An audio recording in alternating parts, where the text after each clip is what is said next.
Are you okay? Yes. You sure? Your breath is very taxed, my love. Very taxed. I thought that it's like an easy road. No, it's not an easy road. Very stiff. Yes. It's very, very, very. Another 400 meters. Yeah. Right? Okay. No, 200 meters and then plus 400 meters. Yes. Okay. Another 400 meters. Another 400 yes. meters. We only went 200 meters. Okay. Okay? Okay. Ciao, ciao.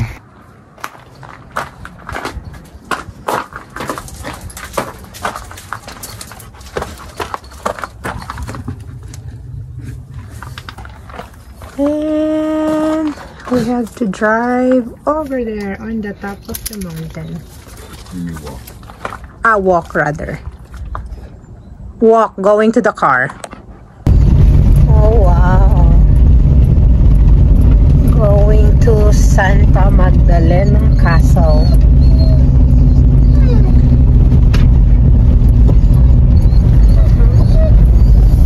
Still cloudy. Going up there. Oh wow, the castle over there. But it's gonna be a little treacherous here, my love. yes. I don't have the right tires for this. Careful. Or maybe we could just park somewhere and walk. What do you think? I think right down by this olive tree. Yeah. We'll just walk then, my love. Oh my goodness. This is it. Because we can't turn around here. Yeah. Santa Magdalena Castle. Maybe my love. Okay guys. So hindi namin pinakyat ang car. Ay pinakyat, pinababa. Kasi roughy road siya. Mahirap siya. So we're going to walk. Going to the castle instead of driving because the road is like difficult. So, ang ganda naman ng ano guys, ng paligid. Nung Saturday, nagpunta kami ng Chativa Castle kasi malapit lang yun sa Ontinyent. Tapos kahapon, Linggo, nagpunta kami sa Alcocebre, the Chivert Castle. So, mga 2.5 drive galing sa Ontinyent. Tapos, kung saan kami nagstay sa Alcocebre, nakita namin yung, nakita na namin yun nung 2 weeks ago, sabi ko, yung Santa Clara Chapel. Tapos ito, nakita din namin to, sabi ni Iggy, puntahan na natin ang chapel na yan since around the, lang naman kami, around the area. Like, this one is 37 minutes drive kung saan kami nagstay.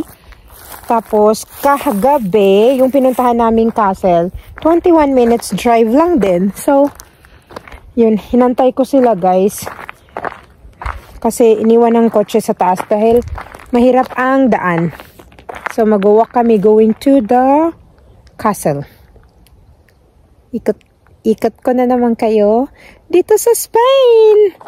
Ang ganda-ganda ng guys. Ganda-ganda ng paligid. Tingnan nyo, super green. At ang panahon ay nakisama sa amin. Ayun yung castle na pupuntahan natin. Santa Magdalena Castle. After a long walk, not really long, Castel de Polpis. I thought it's Magdalena. Yeah, Magdalena, Santa Magdalena. Santa Magdalena. Ah, yeah, here, my love. See? Santa Magdalena de Polpis. De Polpis. Yes. See, look, you can have a walking trail. Yeah, have a walking trail. Adecuacio Santa Magdalena de Polpis. Okay, this is it, guys. So, akyatin natin ang mahiwagang kastilyo. Dito tayo sana. Ang ganda guys. Paakyat. Diba? In fairness, ang ganda ng ng araw. Pero ang hirap ng nasa taas na talaga to, guys. Tingnan nyo. Kaya iniwan namin yung kotse dahil very rocky and roughy road. So, mahirap na kung kami ay masiraan in the middle of nowhere na parang walang katao-tao. Alam nyo ang maganda dito sa Spain, guys. Tingnan nyo. Siya, malinis na malinis. Castel de Polpis. So, ayun yung niya. Ayan.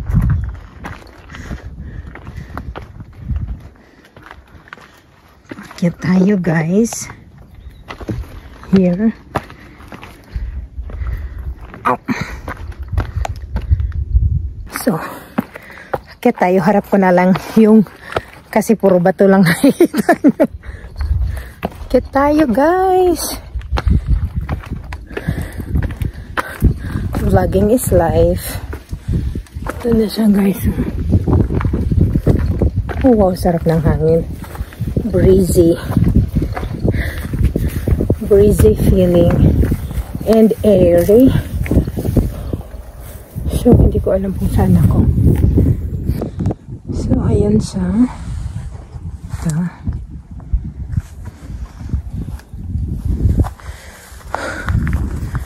Ayan. Oh, wow. Let's see here. Kung pwede natin pasukin. Oops. Oh, this is just like a small one, my love.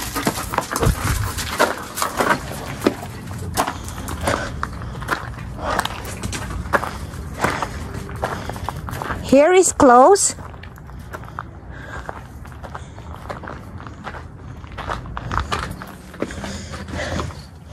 Oh.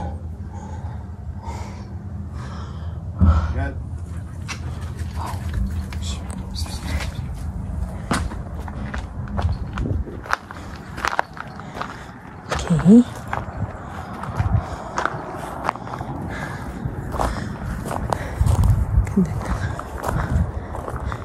Ayan. Mas maliit ito kaysa pinuntahan natin kahapon. Yung Castillo de... Pero na siya, ruins na kasi siya. Hello, princess! Do you like the place, princess? Ayan siya, guys. Castillo de Santa Magdalena. Ayan. And there.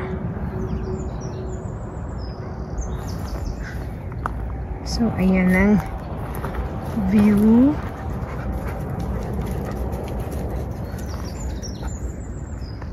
Going there.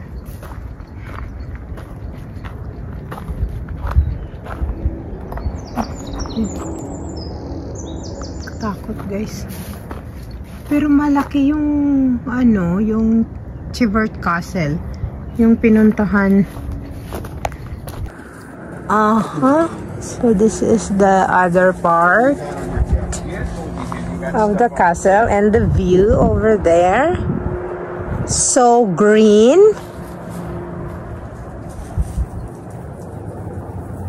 My love, we drove that mountain, right? Yeah. Over there to the side and going back there to the city. So, bless you. Okay, guys. Hope you enjoy. Drop a comment if you want some more videos like this. Like and subscribe. Drop a comment. Oh, but it's nice view though. In the trees there. Wow. Okay, guys. Okay guys, going back to the car. Maliit lang siya kaysa pinuntahan namin na na castle last night, yung Chivert Castle. Pero alam niyo maganda dito guys, yung yung view, yung paakyat. Siguro maganda pag walking, I mean very rocky, pero enjoy ko yung car ride. Kahit nagpark kami pa, parang in less than 1 kilometer lang naman kami nagpark. Kasi very rocky yung pero sobrang ganda ng view guys. At time check, it's almost 11 o'clock in the morning. Pero wala masyadong araw, so nakisama sa amin ang panahon. Kaya na-enjoy ko tong na to, yung short trip namin. Well, umaga dalawang place agad kami napuntahan namin. Yung Ermita de Santa Ana, which is 37 minutes away drive papunta dito. Tapos ito, akala ko malaki siya kasi parang ang laki-laki. Pakita, lagay ko yung picture dyan. Yung entrance, parang ang laki-laki niya. Pero pagpasok mo, maliit pala siya. Pero ang ganda ng view. Sobrang ganda. Okay guys, see you again next time!